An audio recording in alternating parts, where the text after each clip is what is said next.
नमस्कार। मेहता टॉक्स हजारीबाग में आपका स्वागत है।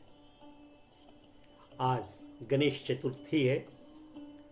सर्वत्र गणेश पूजा का आयोजन है। यह पर्व महाराष्ट्र में बहुत ही धूमधाम से मनाया जाता है। आज के दिन भगवान गणेश का जन्म हुआ था। अपना 33 कोटि देवता है। हर देवताओं का अपना अपना विशेष गुण है। वैसे तो जब कहते हैं गणेश तो कुछ लोग इस शब्द को सुनते ही लगता है उनके मन में एक आकृति बैठती है कि गणेश, लंबा सा पेट, ऊंचा गणेश जी, हाथी का सूंड और बड़ा बड़ा कान गणेश जी, ऐसा। अन्यथा गणेश का उस आकृति से कोई संबंध ही नहीं है। गणेश, गणेश, गण जोड़ इस, अर्थात गण के जो स्वामी हैं, मालिक हैं, नायक हैं, गणनायक। किनके गण? तो देवताओं के गण, देवगण, देवगण के नायक। तो ऐसा इस शब्द का शाब्दिक अर्थ बनता है। अर्थ से सर्वथा विलोम। जहां ज्ञान की देवी सरस्वती है वहां बुद्धि के देव गणेश है। ज्ञान और बुद्धि में अंतर है। ज्ञान है किसी चीजों के विषय में जानना, अध्ययन करना और जानकारी रखना, और बुद्धि है उस ज्ञान का प्रयोग करना। किस स्थान पर, किस स्थिति में, किस ढंग से, किस ज्ञान का प्रयोग कहां उचित होगा, तुरंत होगा, वह बुद्धि। बुद्धि नहीं है तो ज्ञान बेकार हो जाएगा। और ज्ञान कम है या नहीं भी है तो बुद्धि काम कर लेगा। जुगाड़ बुद्धि कहते हैं, जुगाड़ ज्ञान, जुगाड़ लगा के ज्ञान कर लेगा। बुद्धि ज्ञान की कमी को दूर कर देगा। एक कथा है ना कि किसी पृथ्वी की सबसे शीघ्र परिक्रमा करके चला आए तो उनको देवताओं का नायक बनाया जाएगा, ईश्वर बनाया जाएगा। ये गण, देवताओं के गण का वही प्रमुख रहेंगे। तो सभी अपने अपने वाहन पर पृथ्वी की परिक्रमा करने निकल गए। अब जुगाड़ बैठाया पार्वती सुत कि मेरे तो मूसक वाहन है, चूहा वाहन है, अब मैं कहां घूमने जाऊं पृथ्वी का चक्कर लगाने। और उसने बड़ा ही एक शॉर्टकट जुगाड़ फिट किया। सीधा माता पार्वती और शिव जी के एक चक्कर लगा दिए, हो गया पृथ्वी की परिक्रमा पूरी। और तर्क से, बुद्धि से इन्होंने प्रमाणित ही किया कि इनने पृथ्वी की परिक्रमा पूरी कर ली सबसे पहले।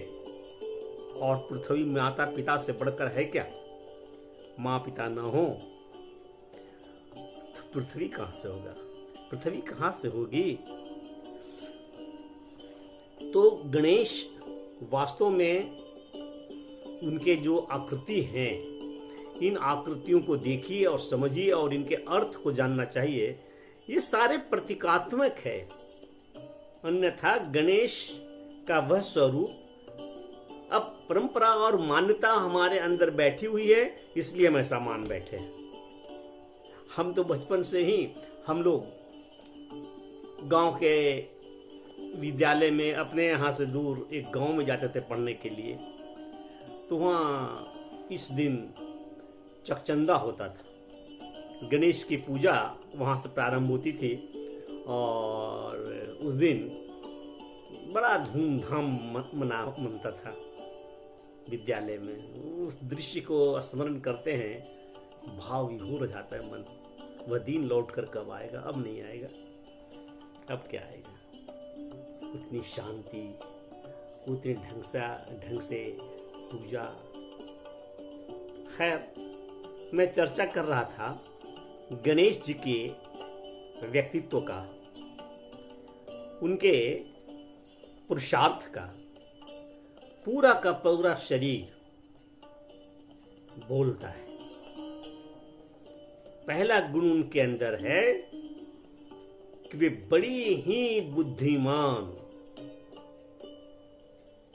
धैर्यवान, उनके बड़े बड़े कान श्रवण करते हैं, ये प्रतीक है, और बड़ा धैर्य से सुनते हैं, बहुत धैर्य से सुनने, धीरज रखने वाला और सदा प्रसन्न रहने वाला, कभी अप्रसन्न नहीं होते। साधारण सी मिठाई, लड्डू जो कहा जाता है कि सभी मिठाइयों में कोई इसके अंदर क्लिष्टता नहीं है बनाने में, और अत्यधिक महंगा भी नहीं, लड्डू से प्रसन्न हो जाने वाले। और इनकी बुद्धिमान जो भी बताए, वो बुद्धिमान इनके जो सूंड है, ये लंबा सूंड जो प्रतीक है इस बात का कि वो नीर क्षीर ग्रहण करके बुद्धिमता का प्रतीक बना हुआ है वह सूंड। मस्तक पर छोटी छोटी आंखें, छोटी आंखें, इसका मतलब तीक्ष्ण दृष्टि। इनके आकार प्रकार अंग प्रत्यंग से प्रेरणा मिलती है, ऐसी आंखें। आज कैसी आंखें हैं? पहली तो आंखों के ऊपर एक आंख चश्मा है, और इस चश्मे को पार कर जो दृष्टि जाती है बाहर, हम क्या देखते हैं क्या नहीं देखते हैं, कितने दोष है हमारे देखने में। दृष्टि कहाँ जाती है, क्या समझते हैं क्या नहीं समझते, देख उधर रहे हैं, दिमाग में बात दूसरी जा रही है, तो वो नहीं। दृष्टि में तीक्ष्णता, हमने थोड़ी ही देर देखा परंतु सारा नियंत्रण में है। इसी प्रकार से चार भुजाएं जो चारों दिशाओं में वो अपनी पहुंच को, अपनी उपस्थिति होने के, अपने के होने का प्रतीक है कि कोई भी दिशा उनसे खाली नहीं है। व्यक्ति प्रेरणा तो ग्रहण करे, और उधर इतना दिखाया जाता है, बहुत निकला हुआ लंबोदर कहा जाता है, अर्थात ये इस बात का प्रतीक है कि आपका विशाल उदर होना चाहिए, जिसमें सारे गोपनीय बातों को, अन्य प्रकार के तथ्य को आप उसमें भंडारित करके रख सकें, बक बक करके बक न दें, इतना भंडारण होना चाहिए। तो ये सब सारा स्वरूप एक व्यक्ति के अंदर, तभी तो विघ्न विनाशक हैं, सभी कार्यों को संपन्न कराते हैं, हर प्रकार के शुभ कार्य करते हैं, तो इनकी ही पूजा होती है। गणेश की पूजा प्रथम। वक्रतुंड महाकाय सूर्यकोटि संप्रभ निर्विघ्न कुरु मे देव सर्व कार्येषु सर्वदा, ऐसा कहते हैं एक मंत्र के द्वारा। तो ये मंत्र हमारा वैज्ञानिक पद्धति से बना हुआ है, ऐसे ही नहीं है। जितने संस्कृत के श्लोक हैं सभी में वैज्ञानिकता है। ये व्यक्ति ढंग से उनका पाठन तो करे, ऐसे ही नहीं होता है। तो आशा है गणेश जी के संदर्भ में आज गणेश चतुर्थी को जो मैंने बातें कही हैं वे आपके समझ में आएंगी।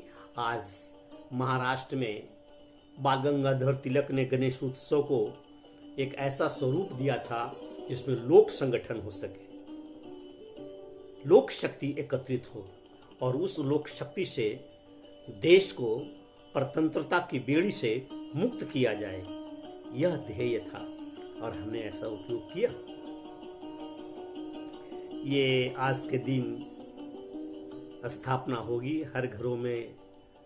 अब तो बिहार और झारखंड ऐसे प्रदेशों में सामूहिक रूप से गणेश पूजा होती है स्थान स्थान पर। आज के दिन के बाद से कहीं 6 दिन तक एकादशी के दिन विसर्जन होता है और महाराष्ट्र में 10 दिन की पूजा चलती है। आज के दिन स्थापना होगा तो पूर्णिमा तक 10 दिवसीय पूजा संपन्न होगी गणेश की। इस बीच में सारे व्यक्ति आध्यात्मिक दृष्टि से जितनी शक्तियां संग्रहित करना है गणेश जी से, उनकी कृपा से वो संग्रहित करेंगे। उनके गणेश जी के पिता शिव, माता पार्वती और रिद्धि सिद्धि 2 पत्नियां, भाई कार्तिकेय, अयप्पा दक्षिण में, और शुभ तथा लाभ, ये वे दो उनके पुत्र हैं और पुत्री शायद संतोषी हैं। तो ये गण परिवार है, गणेश का ये परिवार है और ये बड़ा पूजनीय, कल्याणकारी, सर्वदा मोक्षदायिनी। आशा है गणेश से संबंधित ये सामग्री पसंद आई होगी। धन्यवाद, नमस्कार।